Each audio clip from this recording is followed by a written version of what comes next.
Good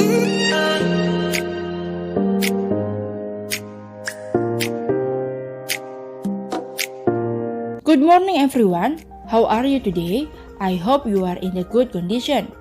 Welcome back to my channel. Anyway, nice to meet you here again.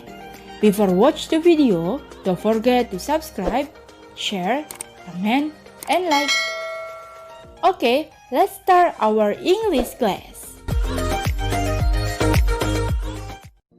Kompetensi dasar 3.3 Menerapkan struktur teks dan unsur kebahasaan untuk melaksanakan fungsi sosial dari ungkapan memberi instruksi, mengajak, melarang, minta izin, serta cara responnya sesuai dengan konteks penggunaannya. 4.3 Menyusun teks lisan dan tulis sederhana untuk menyatakan, menanyakan, dan merespon ungkapan memberi instruksi, mengajak, melarang, dan minta izin dengan memperhatikan fungsi sosial, struktur teks, dan unsur kebahasaan yang benar dan sesuai konteks. Indikator pencapaian 1. Memberikan saran, giving suggestion. 2. Menyatakan aturan dan kewajiban, stating rules and obligation. Chapter 3. We know what to do. Must and should are both modal verb. What is modal verb? Modal verb provides information about the function of the main verb following it. Must dan should dua-duanya merupakan kata kerja modal. Apa sih kata kerja modal? Modal verb memberikan informasi tentang fungsi dari kata kerja utama yang mengikutinya. Atau secara sederhananya, modal verb adalah kata kerja spesial. Kenapa? Karena bisa berfungsi untuk membantu atau melengkapi verb hingga arti sesungguhnya dapat dimengerti. Modal verbs can, will, shall, must, could, would, should, may, might. Now we will focus on these materials that we are going to learn today. Sekarang kita akan fokus pada materi yang akan kita pelajari hari ini. Must and should, harus atau seharusnya. What is different between must and should? Apa perbedaan antara must dan should? Must is used when expressing obligation or a necessity or when people are compelled to do something. Must digunakan untuk mengungkapkan suatu kewajiban atau kebutuhan atau ketika orang dipaksa untuk melakukan sesuatu hal. While should is more a recommendation or suggestion. Sedangkan should lebih merupakan sebuah rekomendasi atau saran. Setelah dijelaskan sebelumnya, kita akan membahas mengenai seberapa kuat keharusan atau kewajiban untuk melakukannya pada modal verb must dan should. Must itu 100% obligation, sifatnya harus atau wajib dilakukan.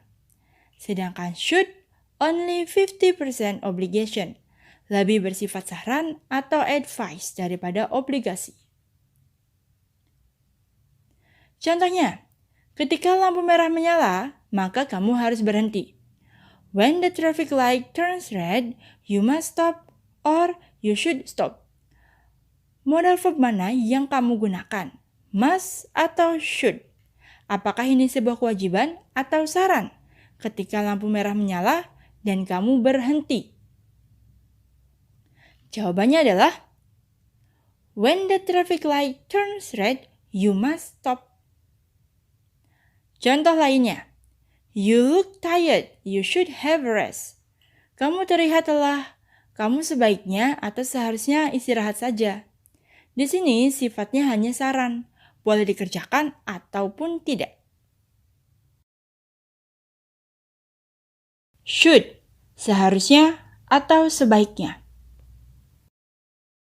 Modal should can be used to express a suggestion. Modal should bisa digunakan untuk ungkapan sebuah saran atau suggestions. Yang namanya saran itu sifatnya tidak wajib untuk dikerjakan atau dilakukan. Pattern atau pola kalimatnya. Subject plus should plus verb one. To form a negative sentence, we adding not after should. Subject plus should plus not plus verb 1. To form an interrogative sentence, we put the modal should in front of sentence. Should plus subject plus verb 1. Untuk jawabannya bisa menggunakan yes atau no. Menjadi yes, subject plus should atau no plus subject plus should not. Example. Susie should drink a medicine to get well soon. Susie sebaiknya minum obat supaya cepat sembuh. You should bring your dictionary. English is the third lesson.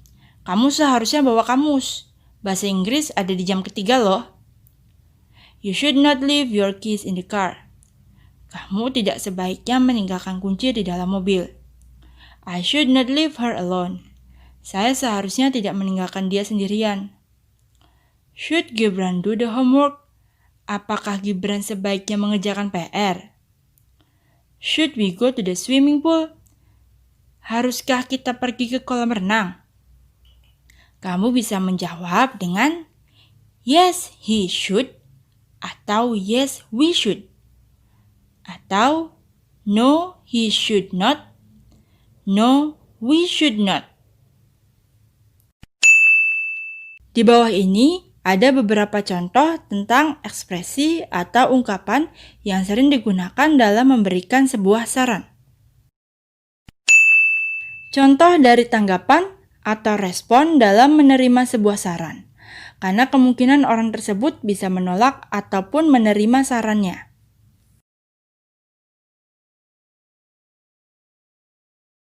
Must, harus. Must is used when expressing obligation or necessity or when people are compelled to do something. Must digunakan untuk mengungkapkan suatu kewajiban atau kebutuhan atau ketika orang dipaksa untuk melakukan sesuatu hal. Penggunaan must lebih cenderung pada suatu keharusan yang menjadi sebuah kewajiban untuk dilakukan. Modal must memiliki arti kata harus, tetapi ketika berubah menjadi must not memiliki arti dilarang, bukan tidak harus. Pattern atau pola kalimatnya. Subject plus must plus verb 1. To form a negative sentence, we adding not after must. Subject plus must plus not plus verb 1. To form an interrogative sentence, we put the modal must in front of sentence. Must plus subject plus verb 1. For example, you must do your homework now or your teacher will give you a punishment. Kamu harus kerjain PR kamu sekarang atau guru kamu akan memberi kamu hukuman. Most children in Indonesia must wear uniform when they go to school. Sebagian besar anak Indonesia menggunakan seragam ketika mereka berangkat ke sekolah. Whatever you do, you must not touch that switch. It's very dangerous. Apapun yang kamu lakukan, kamu dilarang menekan tombol itu. Ini sangat berbahaya loh. You must not swim at this area. The waves are big. Kamu dilarang berenang di area ini. Banyak gelombang besarnya. I have a text. It relates to the rules of the school environment. So, please attention. We must not be late to school. We must come on time to class and to the flag ceremony. If we are late, we must wait outside the gate. We must not come in until the security guard gives us permission. We must sign a paper before we come to class.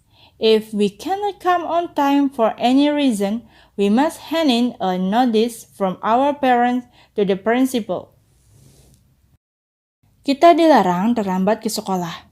Kita harus datang tepat waktu ke kelas dan saat menghadiri upacara bendera.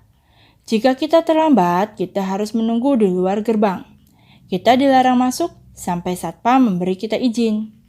Kita harus menandatangani kehadiran sebelum masuk kelas. Jika tidak bisa datang tepat waktu dengan alasan apapun, kita harus memberikan pemberitahuan dari orang tua kita kepada kepala sekolah.